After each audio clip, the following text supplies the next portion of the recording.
I think a lot of us can probably relate to. A lot of people probably can relate to, you go on social media and you just don't feel good enough. You kind of feel like, okay, how come this mom's got it all together and all of her pictures are perfect and I'm barely making it through the day?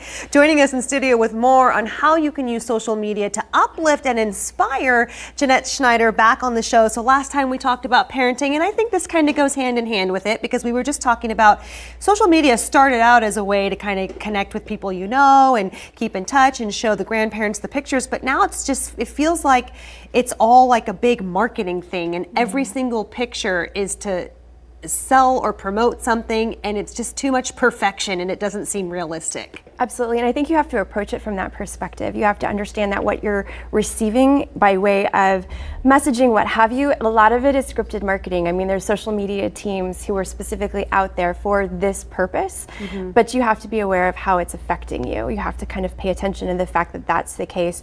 And a lot of times what I do is what I call flash unfollow. I go on, and if someone at any point in time during my session looking at their post makes me say, I wish I looked like that, or question my body image or anything like that, I create an awareness and I immediately unfollow them.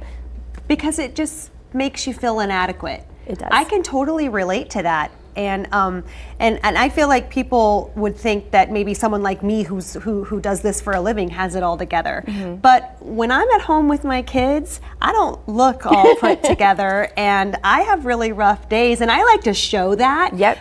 But sometimes I'm like, okay, my kids are not always going to be perfectly decked out for every single holiday, and they're not always going to be just standing there cutely with a popsicle. Like, does this mom not have these rough days? I find myself thinking that when I see certain posts. And there's absolutely moms out there and other social media influencers who are starting to kind of show their vulnerability and show their rough side and say, hey, like, this is what I look like when I'm doing my fit model stuff or when I'm doing my mommy blogging, but this is what my actual life looks like. And people connect to that. And so one of the things I suggest is start to actively follow those people who resonate with your life and the way that you want to be living, because you need to really pay attention to how it's affecting your mental health. And especially with kids. Girls are vulnerable to the messages that are coming through their social media feeds. So we have to make sure that they're not allowing someone to almost like surreptitiously mentor them without even realizing it. And saying, okay, who do I want to be when I grow up? And start selecting people that they can follow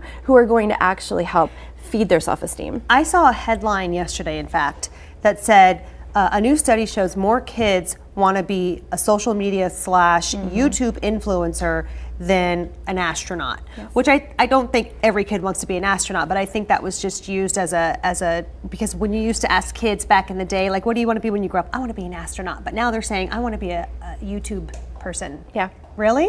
Well, there's a popularity factor, right? And they spend a lot of time on YouTube watching these videos, and some of them are hilarious. Like, my daughter has a couple things that she's allowed to watch where I've gone on and said, you can follow this YouTuber, because they play with slime, right? And they're showing you how to make a toy or what have you, and that's fine. But I also think that as a parent, you have to make sure that some of the influences they're seeing are the astronauts and are the female mathematicians and are the certain people that you're almost kind of curating a social media experience for your child, rather than allowing them to click on something and then be taken all over the place to these various influencers. I know, and you go down the rabbit hole, especially on YouTube. We have to wrap, and I do want to say this though. I'm not throwing any shade out there to the people who are influencers. Good for you, and those pictures are fabulous. I'm just saying, I don't want people, sometimes I feel like I gotta keep up with the Joneses, and I just can't. Like, I surrendered. I was like, I'm sorry, but I can't look that good all the time, so you go, mama. Thank you so much for coming on. Really appreciate it. Good tips. And where can people follow you if they would like to have a positive influence? My Instagram is all about positivity, so it's at ms.JeanetteSchneider. It's all quotes from amazing people doing really great stuff. Awesome. Okay, thank you so much for coming on, Jeanette.